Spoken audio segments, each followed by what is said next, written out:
That was quick. Hey everyone, welcome to the second Zzzax of Live and episode number 68 of the Zzzax of Life podcast, a Marvel podcast from Laughing Place. I'm Mike Mack. That's Kyle Burbank. Hello.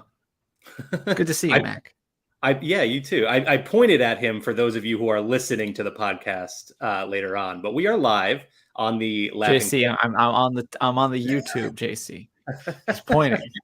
Yes. We are live on the Laughing Place YouTube channel right now, and this is how we're doing the podcast going forward. So if you do listen to the audio feed, whether it's on Apple Podcasts or Spotify or wherever else you listen, you can check these. You can either check these out live or watch them back like you normally would listen to the podcast later on anyway. So a little bit of a visual component that is just me and Kyle talking, so it doesn't really change a whole lot of the experience. It works. It's fun. So obviously we're doing things a little bit differently today. We don't have a Marvel movie or a show to discuss. What we have is the latest trailer for Marvel's Secret Invasion. This trailer dropped on Sunday night as of this recording. It was just a few days ago. And I immediately went to Kyle and was like, hey, we should talk about this because I have some thoughts. Really enjoyed it. But we will get into that trailer later on. Let's first of all, Kyle, how you doing? I'm doing well. I just got back from C2E2, which we'll talk a little bit about later, I assume. But yeah, up here in Ohio, tons of fun. It's raining right now. That sounds like my experience in Ohio as well. So yeah. But yeah, like you said, you went to C2E2. Let's jump right into. We have a lot of Marvel news to talk about because of the break between Marvel projects. We have a lot of time between our episodes, which means a lot of news is going to build up. So we also wanted to catch up on some of that. And let's start off with your experience at C2E2. How was it? It was great. This was probably, we've gone 4 times now.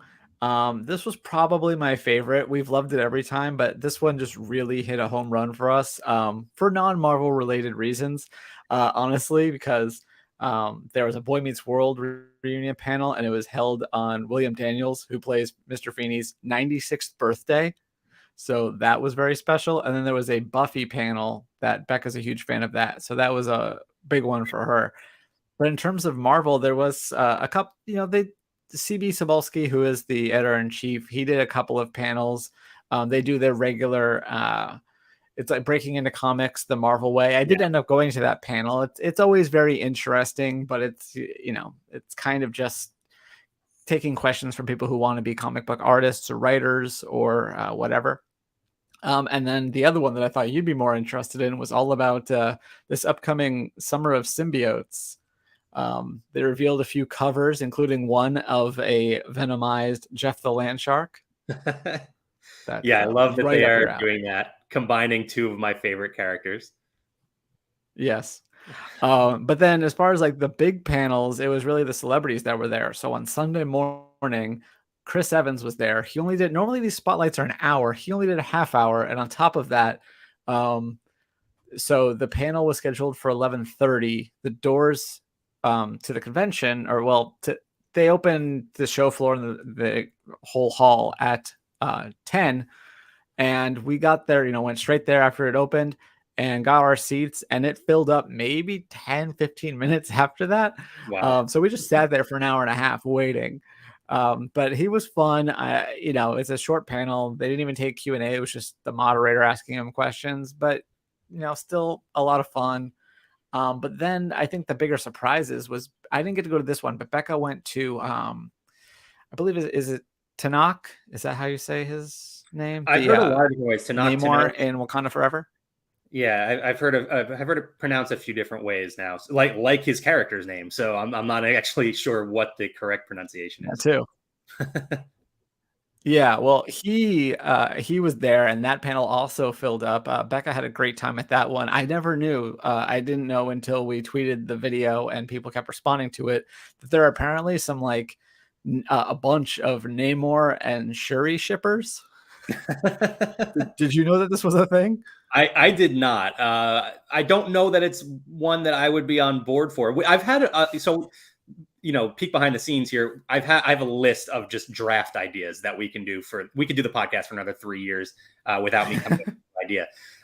But one of the ideas is to do a ship draft, like the characters we want to see get together. Shuri and Namor would not be on my list, but well, yeah, if you watch our clip, the one that Becca tweeted, he's like, I don't know if you saw the movie, but I kill her mother. So great response. And then the last major panel that I went to for the weekend was, and I wish I knew how to say her name. I'm just a terrible person. Like, is it Mungner? Yeah, that's another one. Shang-Chi's sister in Shang-Chi and the Legend. Yeah. I feel terrible. The two people I want to talk most about, I don't know how to say their names, but she was just dang delightful.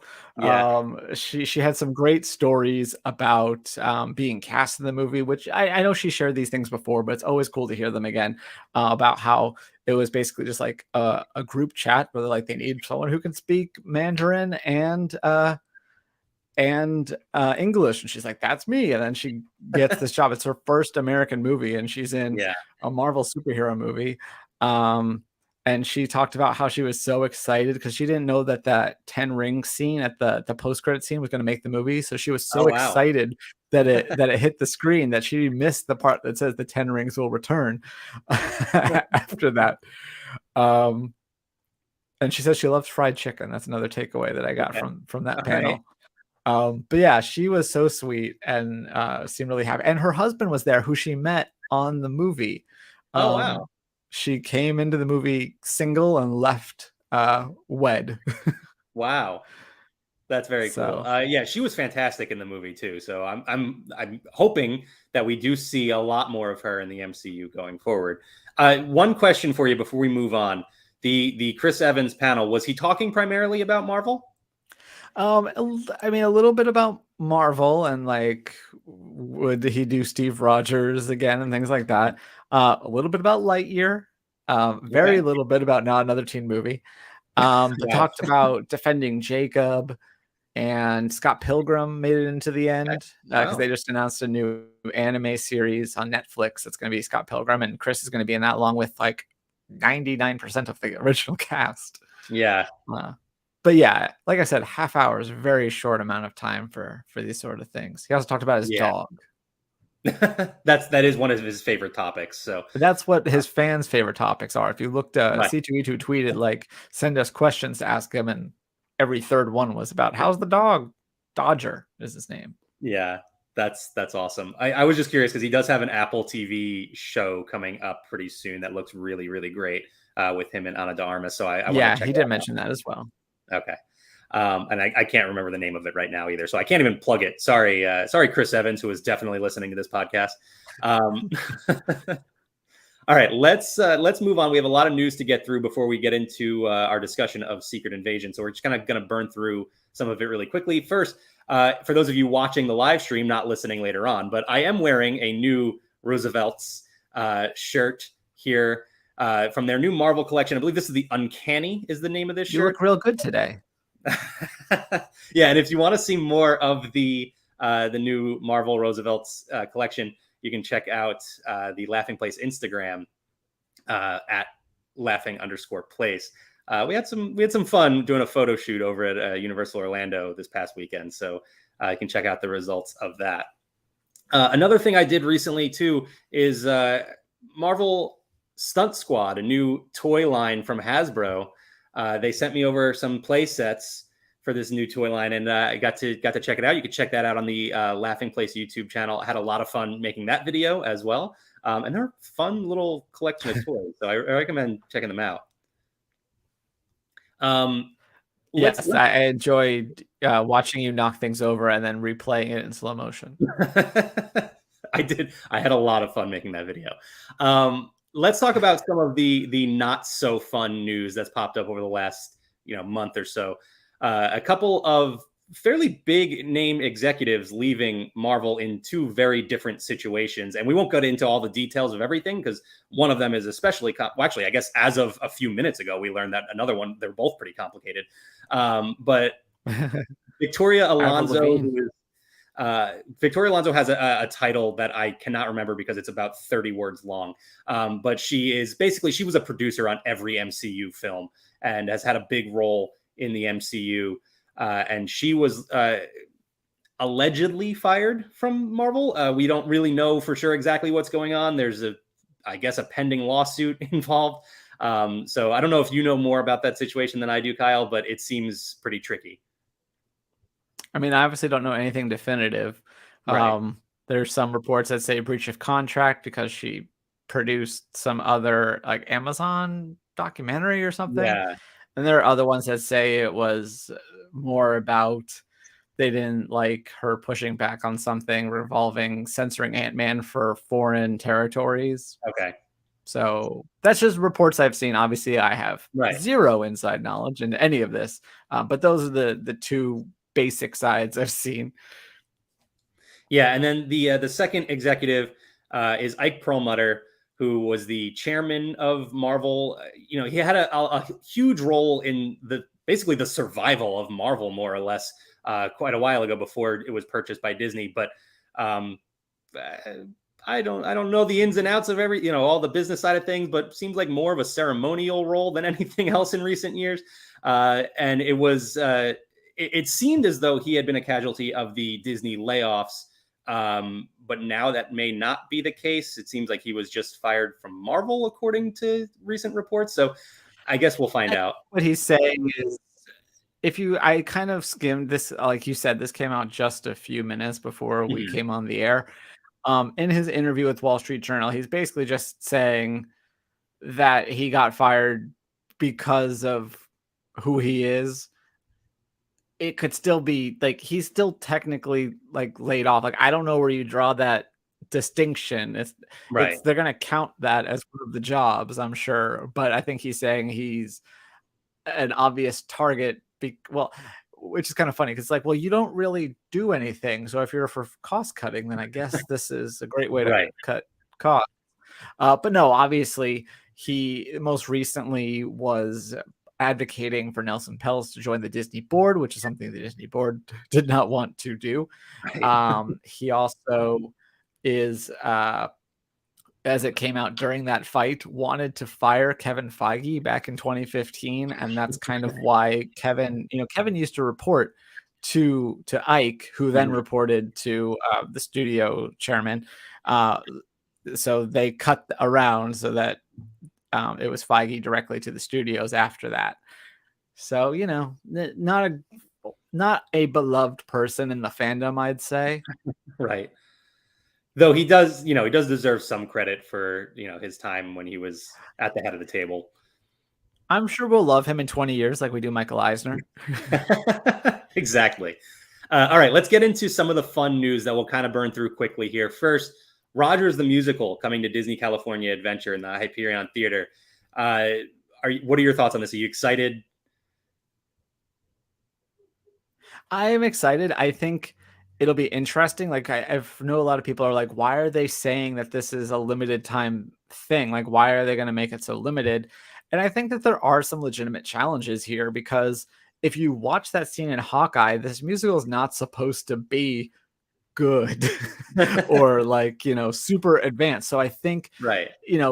that theater, the Hyperion, has had Aladdin and Frozen, and it's supposed to be like Broadway caliber. And yes, in the show, this is a Broadway musical, but I think it'll probably have like a little bit of cheese if they're being true to what Rogers was in the show. So I think announcing this as a permanent replacement, I don't know. I think they're waiting to see how guests actually react to it because it's not an Avengers musical. It's an Avengers musical set in the world of the real. It's a very complicated thing. Yeah. It makes sense to us, but I don't know if it's going to make sense to regular day guests. That's a fair point. Yeah, I'm definitely looking forward to it. I don't know because it is such a limited time. We don't know exactly when just yet, but because it's a limited engagement, I don't know that I'll be able to get out there for it. But I'm sure I'll see some video and stuff of it, and it seems like it's a really cool. It was a no brainer, right? Like this is what we expected for a while. Like we were just this makes sense in the Hyperion. You're right, it has some challenges, but I think it's just a really good idea, and I think it'll go over well. I mean, just having another slapping the Marvel name on, or just Avengers, whatever they want to put up there, and getting people into that theater, I think that's going to work really well. Speaking of Avengers Campus, real quick, there is a new merchandise location that I think is still being worked on right now. I haven't seen any updates on that. Right. The interesting thing I'm sure it'll take a bit. Yeah. The interesting thing about this one was that its construction walls went up around the Avengers HQ, which is supposed to be sort of the gateway to the eventual new attraction. So it could have caused some confusion. Luckily, Disney got on top of it. It was like, hey, this is a merchandise location. We're not opening the new attraction anytime soon. So just, a heads up on that. If you see Unless merchandise location is the new code for like a churro stand. Right. Yeah. A churro cart at Universal Orlando did end up being Velocicoaster. So we'll see what merchandise location means in Disneyland speak. Jumping over to the MCU, there was a lot of casting news, obviously, over the last couple or month or so. But I just picked out some of the more interesting ones, in my opinion, at least. First off, Steven Yeun, former star of The Walking Dead, star of the animated series Invincible, another superhero show. He has been cast in Thunderbolts. Are you familiar with Steven Yeun at all, Kyle? Have you watched anything? Not that I know of. Okay. He's fantastic. He quickly endeared himself to the Walking Dead fans. Glenn became, very quickly one of the fan favorites. And so he's a great actor. I'm excited to see him in the MCU. We don't know exactly who he'll be playing yet. I will say the rumors out there say he might be playing a character known as the Sentry, which I don't necessarily love that casting. I don't know that he fits that character. But like I said, he's very talented. He surprises me and pulls that off. If that is the case, that he actually is cast as that character. Either way, I'm excited. I think it's a great addition to the MCU. Couple of interesting familiar names to Marvel fans. John Bernthal, speaking of The Walking Dead with Steven Yeun, he will be returning as Frank Castle, aka the Punisher, in Daredevil Born Again. So looking forward to that. Love John Bernthal. He is fantastic. Absolutely crushed the role of the Punisher. So I'm so glad that they are deciding to just keep these actors from the Netflix series, because most of them did such an amazing job. Why bother to recast them? So I'm excited to see the Punisher return and show up in the MCU for the first time. Well, funny enough, this is something that Rosario Dawson seemed to allude to during her panel at the previous C2E2 that I went to, right, which was actually back in August. The pandemic threw things off, so they actually had 3 C2E2s in 15 months. So waiting 12 months for the next one's going to feel like an eternity. Yeah, I wonder if Marvel was interested in bringing Rosario Dawson back as well from her role as Claire Temple, aka the Night Nurse, in the Netflix MCU or Netflix Marvel adjacent whatever universe. She's busy these days, right? Like, she's got Ahsoka going on, so I'm sure she doesn't have a whole lot of time to reprise that role too. But we'll see. Maybe sometime in the future we'll see her again. The other one I think is the most surprising here, and this is Liv Tyler is reprising her role as Betty Ross from The Incredible Hulk. She'll be coming back to play the character again in Captain America: New World Order, which I've been seeing a lot of jokes that Captain America: New World Order is really just Incredible Hulk 2, and they've kind of just everyone come back except Ed Norton. You stay away. This is interesting though. Yeah. I mean, the only character they've kept from that film previously was Thunderbolt Ross, who will now be played by Harrison Ford, and then they're bringing back Tim Blake Nelson. I think I got that name right. 3 first names is always confusing, but it's so they're bringing back a lot of that cast, and it should be really interesting. Yeah, this is probably as surprising as Natalie Portman coming back, but probably more because that's kind of the forgotten MCU movie is Incredible Hulk. But I really hope that Hulk Hogan also makes it into this one as the Hulk, because him turning heel makes it in the New World Order. That's that's the end of the show. Kyle wins. Yep, very, very good connection there. I like it. Well done. But I'm excited for that movie. I'm really interested to see what exactly they're doing. There's some big sort of plot points thrown in there. Thunderbolt Ross being the president in that movie has also been thrown out there. So a lot of interesting things that could spill out into the larger MCU. So looking forward to that.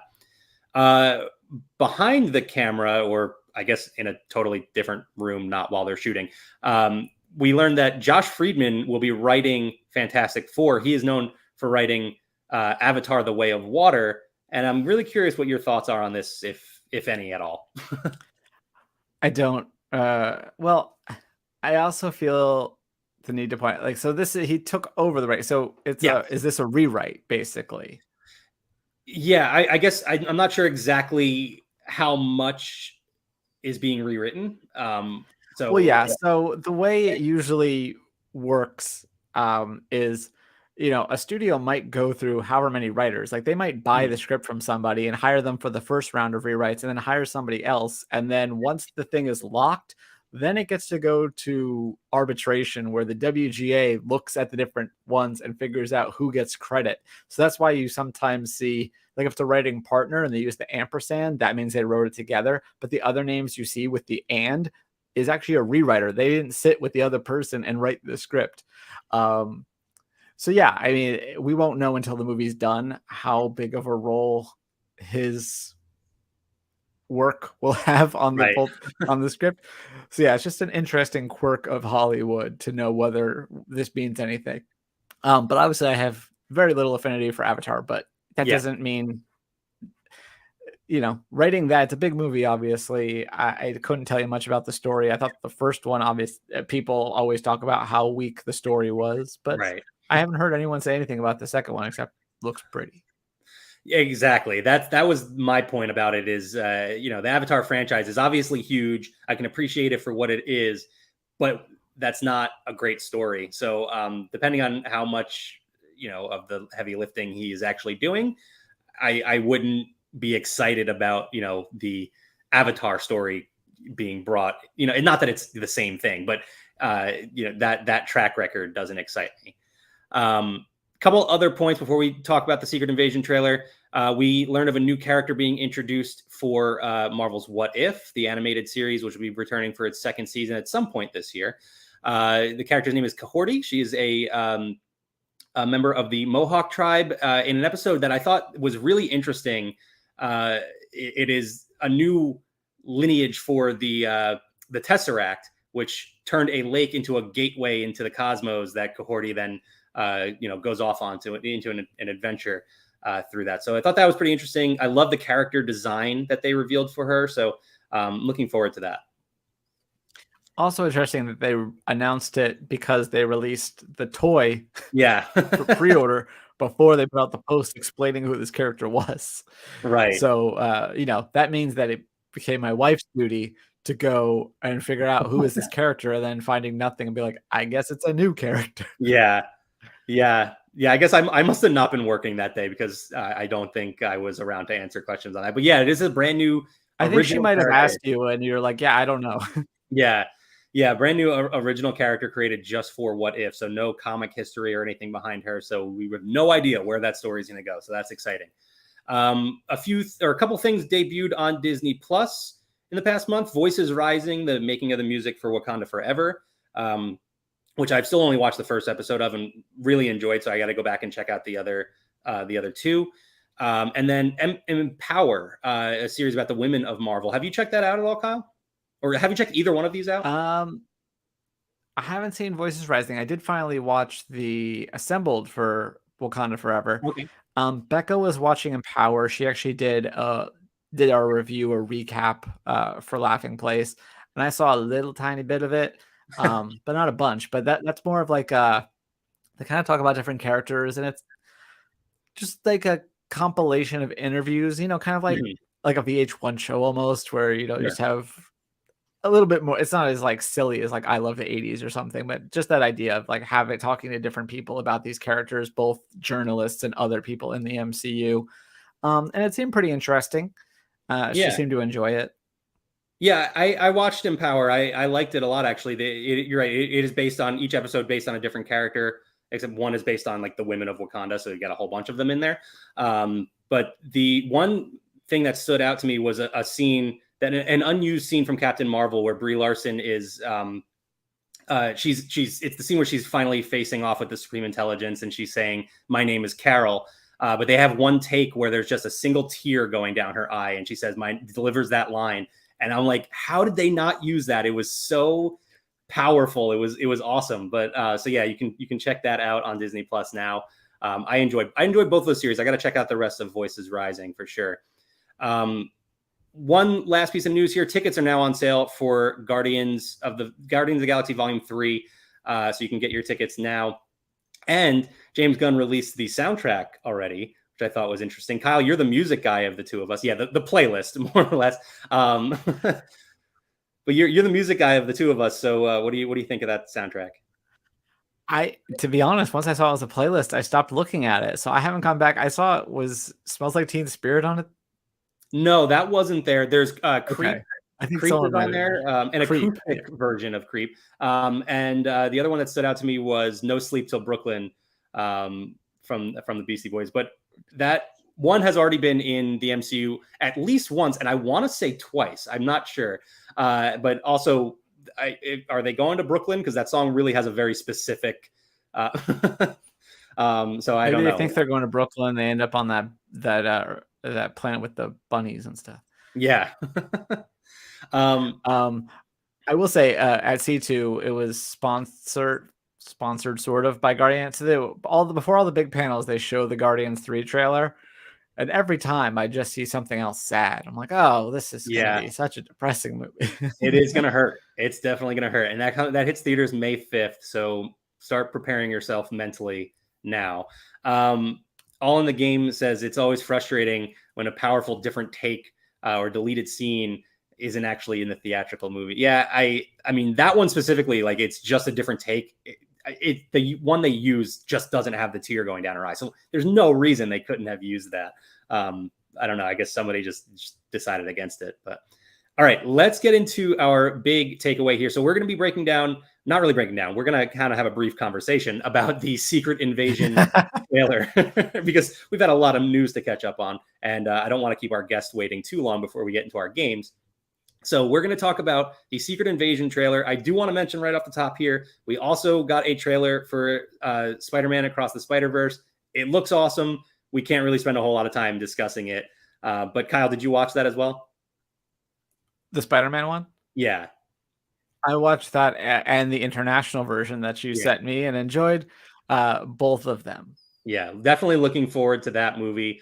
But we're going to talk about the Secret Invasion trailer, which Secret Invasion now coming to Disney Plus June 21st, which was learned in quite a weird way that we had to work around a little bit. But now we know officially June 21st, it'll hit Disney Plus. Your overall thoughts on this second trailer? I liked it a lot. I was talking to Doobie about this on the morning show, and I said that it kind of was like, to me, the Rogue One of Marvel, to where it's, a different tone, kind of like a grittier, like war type movie.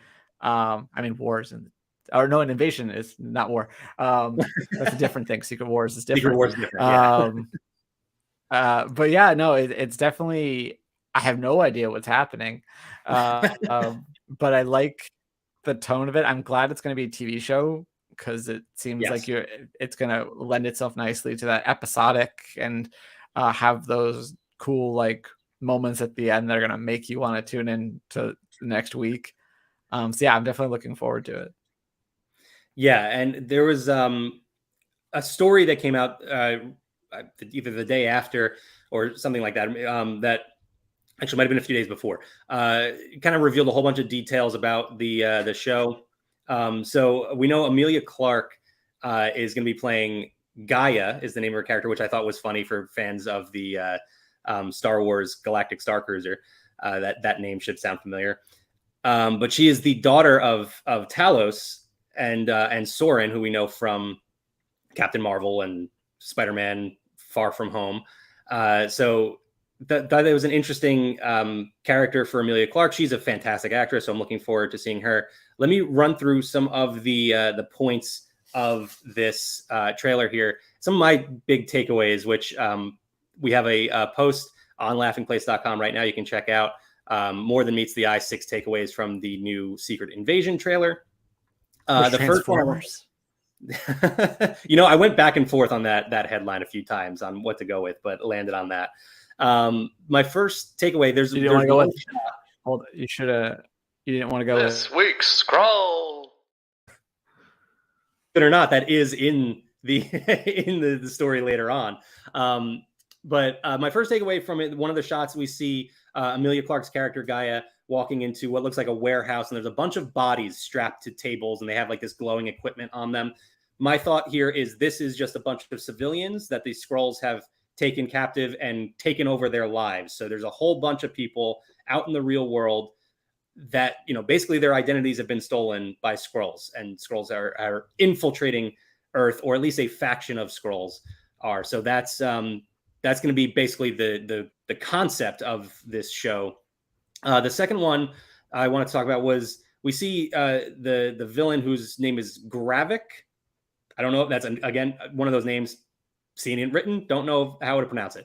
He'll be played by Kingsley Ben-Adir, who is, he's leading this faction of Skrulls. The Skrulls, by the way, were promised a new home. If you remember from Captain Marvel, the end of that film, they were promised that they were going to get help. They were going to be sent to a new planet to live their lives. And since then, since the 90s, they've been trapped here on Earth, and they're starting to get a little bit impatient. So they are infiltrating Earth, and Kingsley Ben-Adir's character Gravik is their leader. We get a shot of him walking into a room. So we know we have that warehouse of, probably civilians strapped to tables. Their lives have been taken over. But he looks to be looking at a big cage, an impressive cage of some sort that is presumably housing a powerful, captive. Maybe one of the Avengers. I had a friend reach out to me and posit the idea that maybe this is Daisy Johnson, aka Quake, who was one of the main characters of Marvel's Agents of S.H.I.E.L.D. There's been rumors for a long time of her potentially coming back into the MCU. She has ties to Nick Fury, so would be really interesting if that ends up being the case. Your guess is as good as mine at this point, though. I have no idea who might be in this cage. That story that was released last week too also mentioned that, well, Emilia Clarke said in an interview that her character is sort of on that side of becoming impatient and wanting what they were promised. And so you kind of think, well, maybe she's going to be the villain, but then the trailer kind of gives you a different vibe. And we do see a moment where you see a convoy of vehicles get attacked. There's an explosion, and Emilia Clarke, her character, is leaning over a body. My guess is this attack led to the death of her mother, Soren, and that becomes a turning point for the character. Again, that's just me guessing what this is here, but it's definitely some sort of tragedy in her life that is that's going to change the trajectory of what this character is doing. Then we get to me, what is the most interesting shot here, because we see somebody opening up a case of some sort. You see all the dramatic steam pouring out of it. Like there's just a box of dry ice in there or something. But you see the crest for the Department of Damage Control. So we know they're involved in some way. And then you see the tag, specimen sample. And the only word you can see after that is cull, C-U-L-L. So that leads me to believe, and leads most Marvel fans to believe, that cull obsidian is the subject of this, whatever this specimen sample is. And if you don't remember that name, that was the big guy from the Black Order, the Children of Thanos in Avengers Infinity War and Avengers Endgame. Now, he was killed in Infinity War in Wakanda. So you might wonder, how is Damage Control getting their hands on a specimen sample?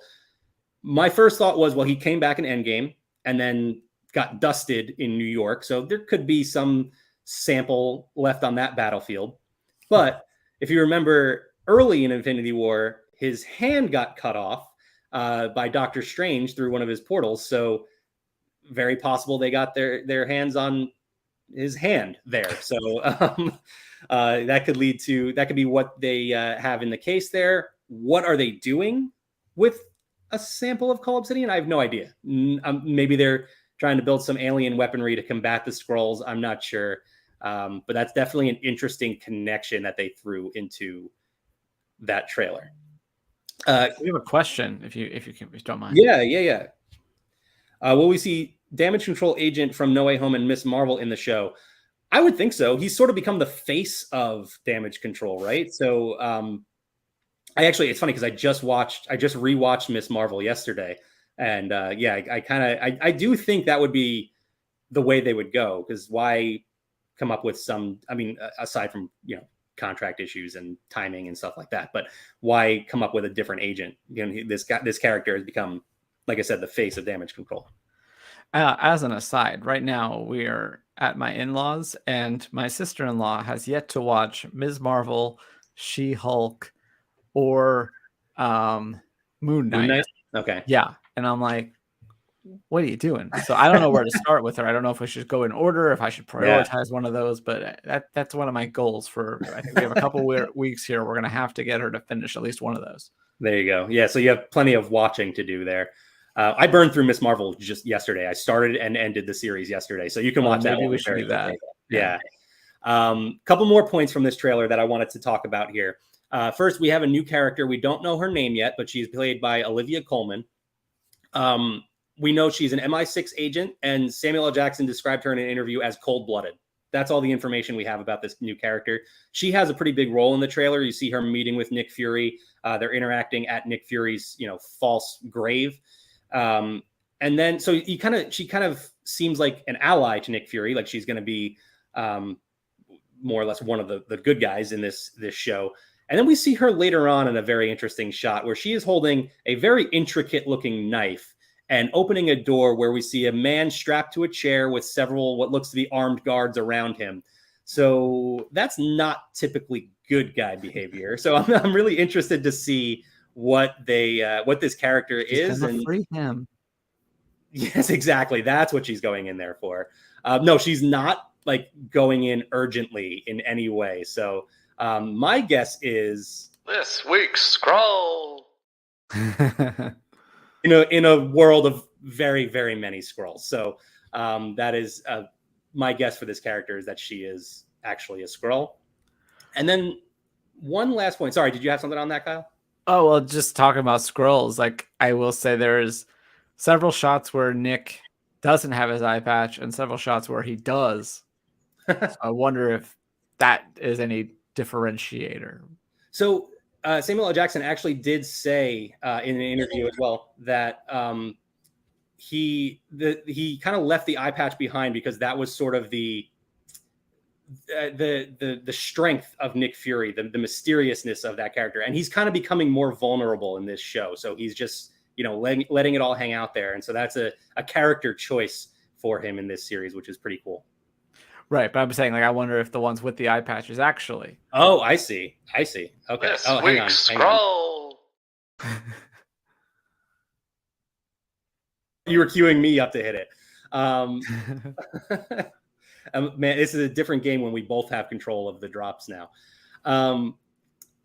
One last point from the trailer I want to talk about, and this is one that we saw, in typical Marvel fashion, or even just, I guess, Hollywood fashion at this point. They released a teaser for the trailer before they released the trailer, and we got this shot before that too. But you see, presumably a Skrull reaching out for Nick Fury or whoever else, but his arm extends and looks different, takes on a different shape entirely.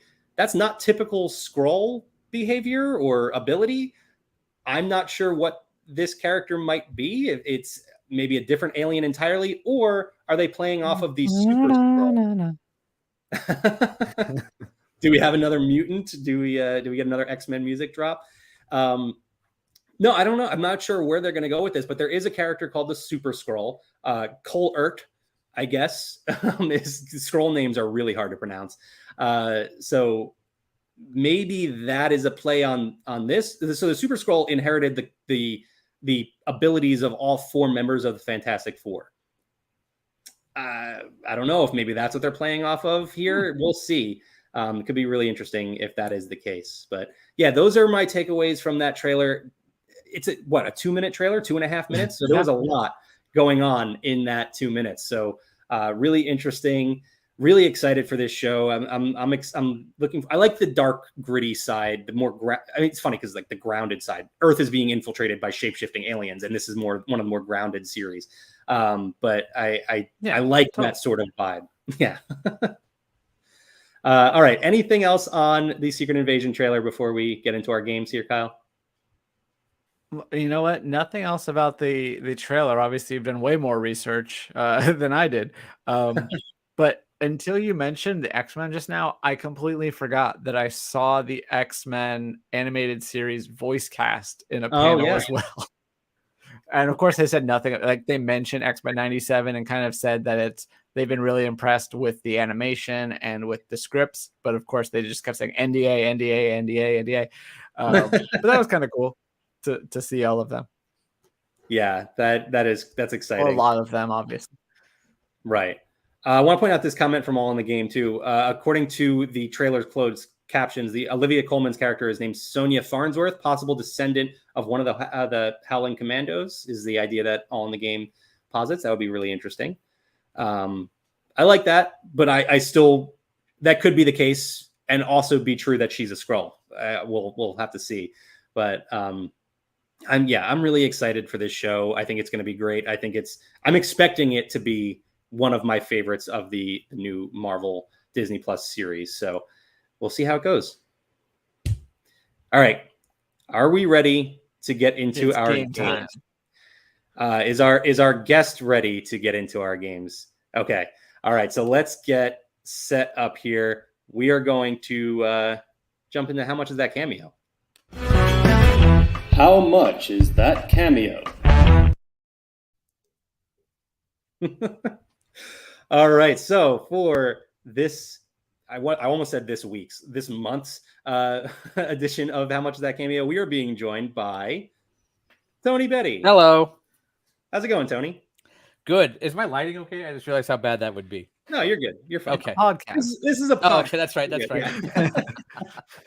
right. So, Tony, what are your thoughts on the Secret Invasion trailer? Couple things. I'm so proud of you guys for talking about Oceans Rising. Like, there's so many things we need to worry about, and the fact that we're addressing it head on and trying to figure out something about Oceans Rising is fantastic news. And you also said fans of the Galactic Star Cruiser. Where are those? I'm sorry, Kyle. My apologies. Yeah, Kyle's here. 1/3 here. I enjoy it. I mean, I didn't like spending 1/3 of my yearly income, but all right. We're not here to beat up on Galactic Star Cruiser. We are here first to play How Much Is That Cameo? Tony, you're a veteran of this. You know how this works. Have. I think I've won both showcases a couple times. That's Probably. True. Yeah. Well, this one's a special edition. In the past, we've done the personal ones. Today, we're going to revisit a person that we've found out before, but we're going to guess how much they charge for a business cameo. So let me play you this person's intro and give you a little bit more info. Hi, I'm Sean Gunn, and I'm an important celebrity. If you would like to book me to give a shout out or a happy birthday or happy anniversary or what have you to your friends and family, please let me know. I also do enemies. For example, Hildegard despises you. Something like that. Book me now on Cameo.com. So that's Sean Gunn. He is obviously Kraglin, and the Guardians of the Galaxy series will be seen in the upcoming Guardians of the Galaxy Volume 3. For a personal cameo, it is $149. But how much is that business cameo? Is he related to James Gunn? He is the brother of James Gunn, Nepo baby, Sean Gunn. Here. All right. You mentioned he plays Kraglin. I'm wondering if he still does the mocap for Rocket, because he did that in the beginning, but Kraglin's become a much bigger role. So I wonder if they can even still have him do that. Guess we'll find out in those credits in just a couple months. Next. I have no idea where to go with a business. I'll give you a hint. It's higher. Thank you. Yeah, figured that one out.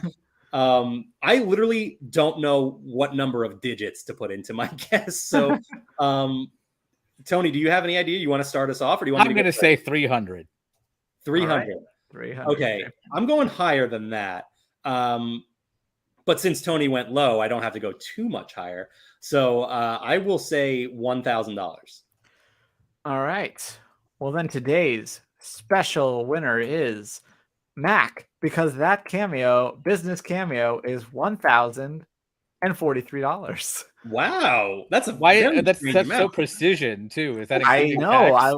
Is there any significance to 1043 you can think of, Mac? Well, I don't know. I don't know what other projects Sean Gunn has done too. So I'm not sure. Gilmore Girls? I'd have to brush up on my Gilmore Girls history. I do believe 1043 is how many boos it got originally announced when they announced Guardians Tower replacing Tower of Terror in Hall H. So It's a much bigger fall. I it think could you're be retracted now by most of those same people. Yes, I was going to say, I don't think many people are booing it these days, but maybe that's the net number. Yeah, there you go.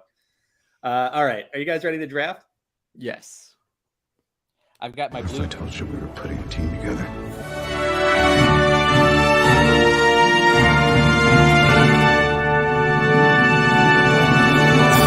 Assemble. So dramatic. Yeah. Sorry, our drop cut you off there, Tony. What were you saying? I don't even remember now. Okay, all right. Clearly, it was very important. Yes. All right, nothing so- of what I say is important. So, those of you who have listened, JC, you know that if Tony is on, we are going to have a pretty ridiculous draft that probably doesn't have a lot to do with Marvel. So last time Tony was here, we drafted how did we word it? It wasn't Walt Disney Animation Studios. I think, Tony, you remember. I think that's what it was. Was it that? It was heroes, though. You couldn't touch villains. Right. Or good guys, rather. Good guys. We drafted Avengers out of the Walt Disney Animation Studios library. This time, we're jumping over to Pixar and drafting our own Avengers lineup. Now, Tony, you did ask me this time, can we draft villains? And I said, I think you take the character as they are. So you want to draft a villain, go for it, but they might just blow up your team. So, and that's the thing about Pixar villains.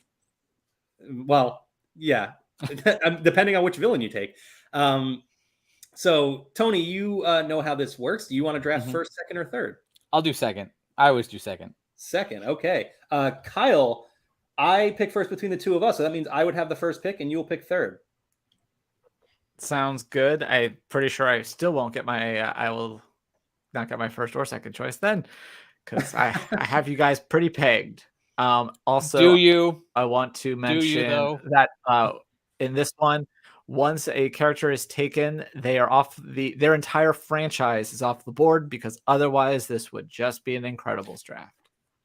I thought it was one caveat to that is if I take an Incredibles character, you can still take an Incredibles character. Okay. We just can't take multiple. What the hell? That is not how it was explained to me, but okay. I'm pretty sure that's how. Yeah, because I stuck to that, but yeah. So yeah, you still I came up with 12 characters from 12 different movies. Yeah, that's half the library. Yeah. This is me looking at my I got fighting here. fish, guys. Come on. Hey, I may or may not have a fish on my list. All right, I will kick us off here, and with that rule in place of not being able to take more than one character from a franchise, I'm kind of waiting on one of them. I think I'm going to let the options. Do you have fish or sea monsters? I'm behind. I'm sorry. Fish or sea monsters? I guess we'll find out. Moving on. Go on. Sorry, Mac. Yeah, we will find out. Don't worry. So I'm going to jump into. I did not expect to have the first pick, and now I'm not sure which one I want first. But I'm going to go with one of the most recent. Yeah, right. I'm going to take Lightyear. I'm going to take not the toy, but the human Buzz Lightyear. Why? Why? Because he is effectively a superhero with all sorts of cool technology.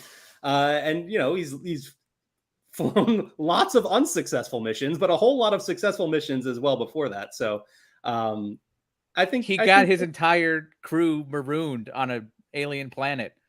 And then he himself, later on, spoiler, you've had a year and a half, is the villain.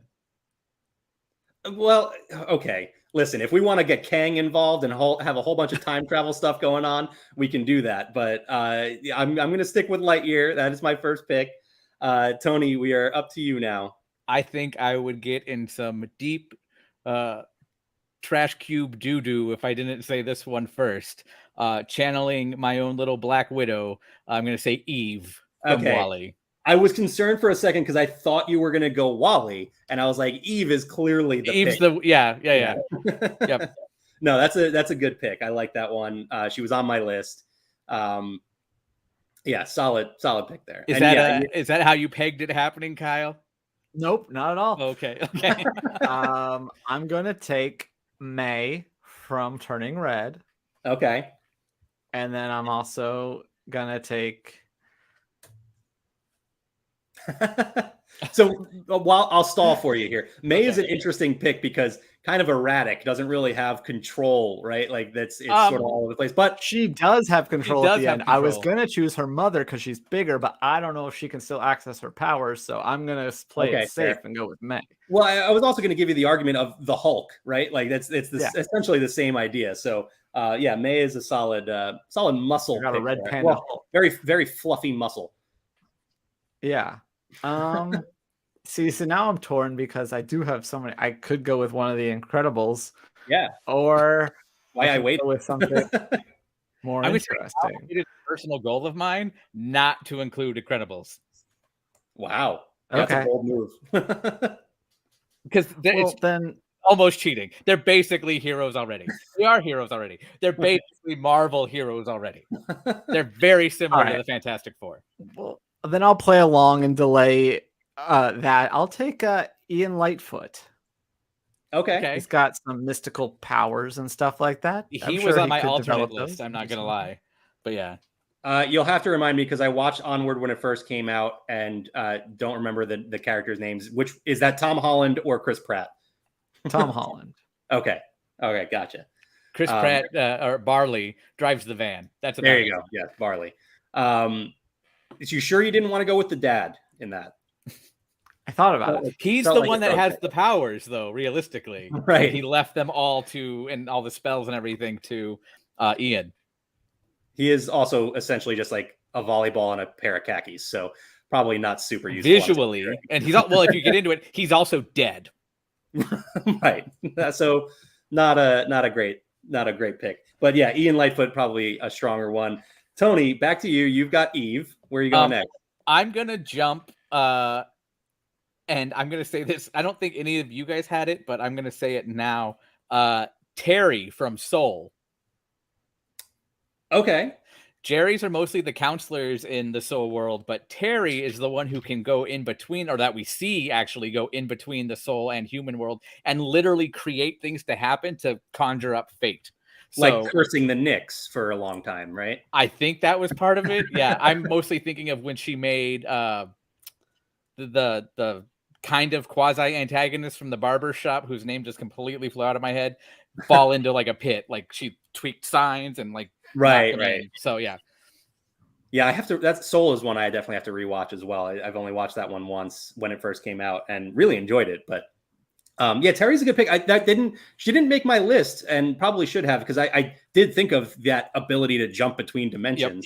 Yep. And we might talk more about that later on. But now I am back up with back-to-back picks. Still no Incredibles off the board. So now I have a decision to make. But the other one that I did consider with the first pick is still there. So I'm going to go ahead and take Sully from Monsters, Inc. as my first pick. Get some muscle on the team. Kind of the same idea as May, right? I did have Sully, but yeah, I guess it would have been redundant, though that is my favorite movie. There's a lot of ways you could go with Monsters, Inc., but a lot of characters that you don't know, or at least there's an interesting one that you could maybe not trust on your Avengers team. So, which I see Tony picking him with the fourth pick, but we'll see. Okay, so I have Lightyear and Sully, and I'm wondering if I want to take the first Incredible off the board.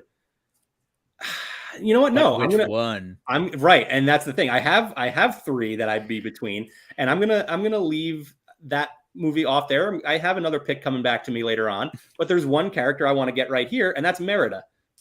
Yep, I thought of that. I also thought about a bear. Just a bear. Any of the bears. Yes, you That's a could have brave just kept it there. choice. That's You a would have brave choice. had to specify not to take one of the little brothers, though, because they probably wouldn't be super useful as in their bear form. So that's what Brave is not a bad movie, but that's one of the ones I'm like, what is their purpose? Like in the movie, Comic relief. That's what their Yeah. purpose was. All right, Tony, back to you. You've got Eve and Terry. You mentioned this, Kyle, but I went with it, and I'm saying Ming, Maylin's mom. My argument is that they can control their panda because to save Ming, they all just shattered their little thing and Right. turned into their panda form. So it can be done. Hers is now in the panda Tamagotchi, but I think with a certain button sequence, she can probably be unleashed again. She is substantially larger than the rest of them. And I did it purely for the animation note that her algorithm of fur is the same as fire. They just slowed it down many thousands of frames per second. So I just think that's bad rear end. So very cool. I appreciate the censorship. Is that more of a break glass in case of emergency thing to unleash the panda? Is that I'm not sure. Like, I'm not sure how the logistics of that. Okay, you well, know, what are the I guess we need a logistics of sequel. having the Hulk on a spaceship? Sure. No, I know. I'm saying I want to see a sequel or a companion series or something going forward, and what happened after they all let their inner panda out again. I know there's a manga series in development, so I'm excited for that too. Yeah. Okay, very cool. Okay, Kyle, we are back to you. What do we have so far? We have May and Ian Lightfoot so far. So who are you adding to that? And actually rounding out your draft here because we're into the third and fourth round. Yeah. Which incredible are you fire, taking? I have so much fire on here. I'm going to take Jack. Oh, okay. Because he's got all sorts of power, and you don't have to take him in his current state. He's going to grow up and learn how to control them, and he's going to be very powerful. He's a jack of all trades. I will take Jack. Yes, he is. Like it. Kyle's got a bit of a ticking time bomb of a team here right now. I feel like you need some leadership in there to kind of steer this team. Jack sneezes and everybody's lost a limb. So who's your Captain America or your Nick Fury pulling this team together? Unless you're just going to go a completely different direction here. Are we losing him? Oh, okay. Jeez, I have so many. You were losing. I'm here now. I have a ridiculous pick. I'm not going to make it.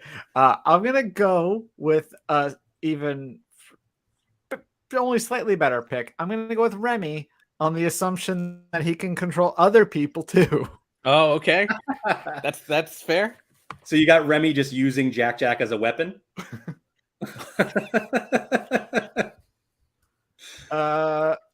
I mean, that. Are you saying fun, control other people on the like, team or control other people in the world and stuff? Okay, there you go. Okay, sneak up on them gotcha. and grab their hair and make them do stuff. Gotcha. So hang on. So what you're saying then is effectively that Remy might be This week's scroll. I don't even know what that means. Yeah. Just kind of puppeting other characters. I like it. Okay. Remy is not a character I thought was going to get picked in this draft, but it's an interesting choice. I like to think of Remy as my Scarlet Witch with the mind control, but okay. All right. Well, we don't have a this week's Scarlet Witch drop, so I had to go with the next best thing. Tony, this week, back to Mantis. you. Tony, you have Eve, Terry, Ming. What do we? Tony is drafting that scene from Avengers Endgame where all of the female characters show up all at once and coordinate their attack. We never know that Eve is a girl. They never outwardly say fair. that. That's very fair. Same thing with Terry. Just throwing that out I there. guess that's fair too. Yeah, I just based on the voice, because that is Tina Fey, correct? Terry is not Tina Fey. 22 is Tina Fey. Terry is actually Rachel House, who also provides the voice of Moana's grandmother. So, okay. Moving on. Get me on a rant here on your Marvel show. Sorry. My last character, I was thinking camouflage. So like we kind of hinted at earlier, I kind of lean towards Randall, but he's the first to switch and flip and work for the bad guy. Yeah. So I went kind of the reverse direction, went with grumpy guy who you think might be the antagonist that can also camouflage. And I said Hank from Finding Dory. Oh, that's a good one. I like that. Nobody's anticipating an attack from an octopus or a septopus. A septopus. And if you really want to get behind the scenes about it, he himself almost took down Pixar Animation Studios. So So did the person who lost Toy Story 2. Yeah, that's also true. I like it. Hank was not on my radar, but definitely Sonar. He's an aquatic creature. Well, yeah, okay, fair. He does a lot of land work in that movie, though. Which he does. I'm not he sure absolutely does. Not sure of the legitimacy of that, but okay. So my fourth pick, I did not expect it to be my character from The Incredibles, but it will be. I will take Elastigirl to finish off my team.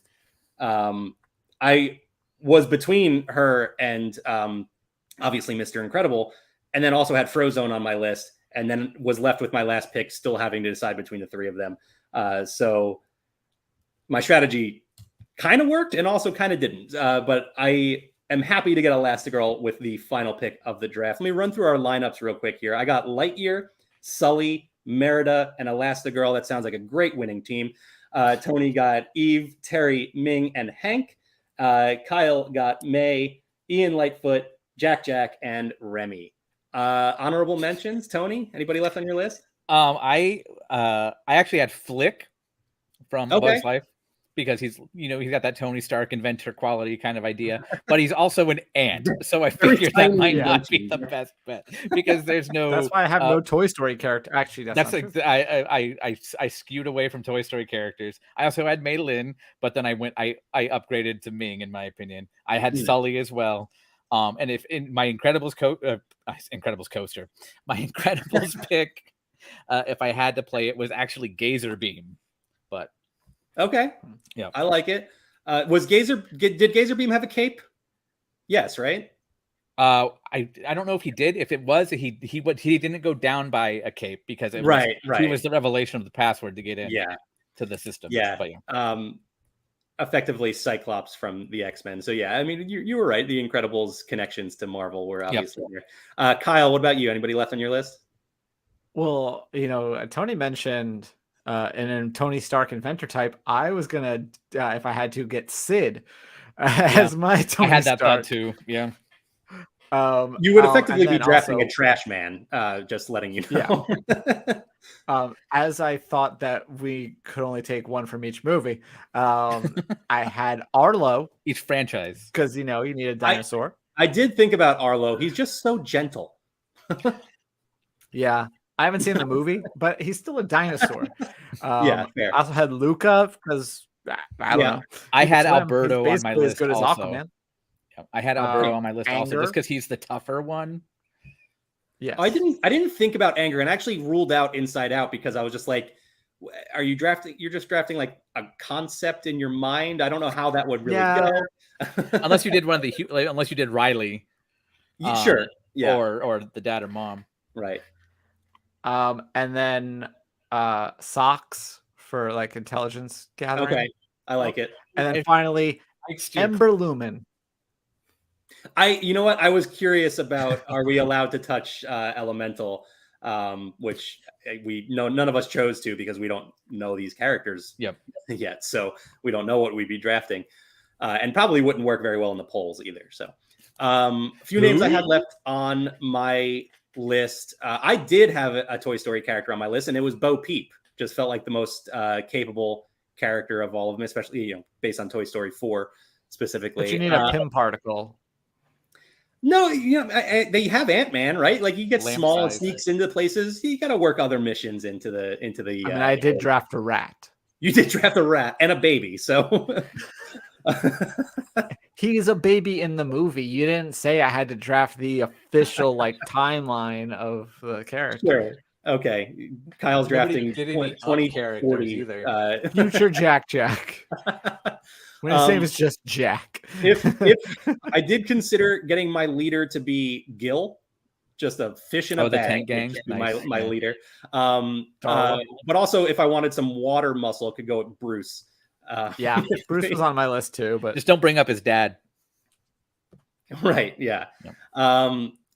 Could have gone. I honestly, I probably should have drafted Mac from Cars. I considered it just because, but also had Lightning for obvious reasons. I was very curious though about characters getting into the cars and the logistics of that. Don't know how that would work. right on the top like Black Panther. Sure, you could do that.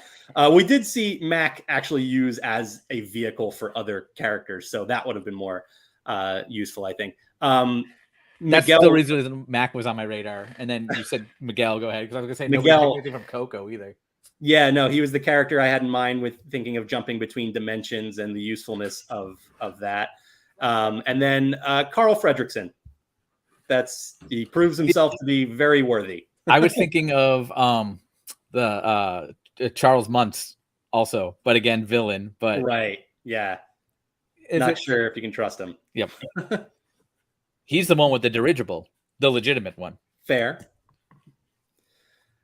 All right. Well, anything else before we wrap things up here? Nope. Tony, thank you for landing. Yes, Tony, thanks so much for joining us again. Thank you for having me. Sorry, I keep looking back. I know we asked about shorts too, but I have no idea what short I would use outside of like lava. There was, I can't remember. I just drafted Volcano. Yep.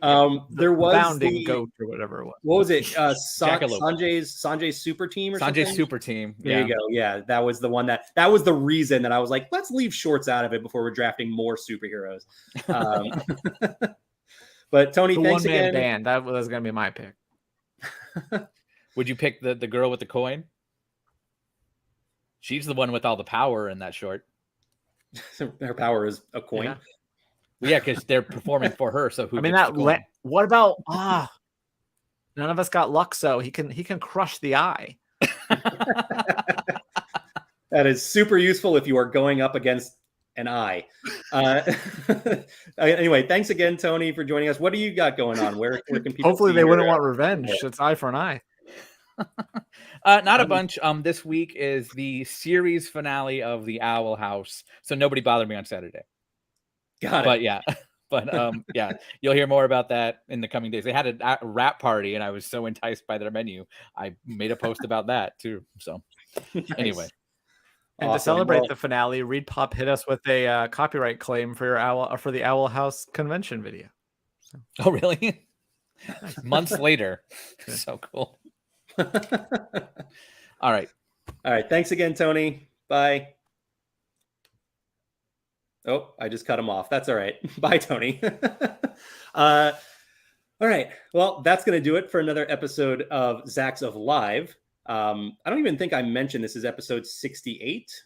I don't know if I said that at the top. You did, but we had. Okay, good. So we're creeping our way up there. We're getting pretty high with the next wave of Marvel movies and TV series we have coming up.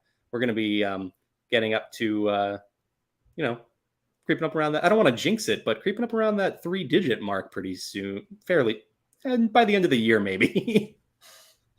Maybe. So.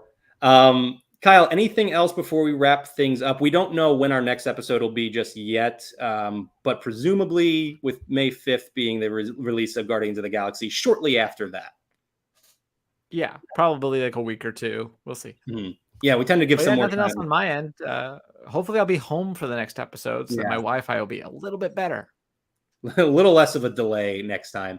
But that's right. I figured out the microphone situation this time. You can figure out the Wi-Fi situation next time. You know, we're working things out with this new live format. So we'll see how it goes. But so we'll be back probably in the middle of May. Like we were saying, we like to give it some time after a feature film hits theaters, so you have a little bit of time to see the movie first.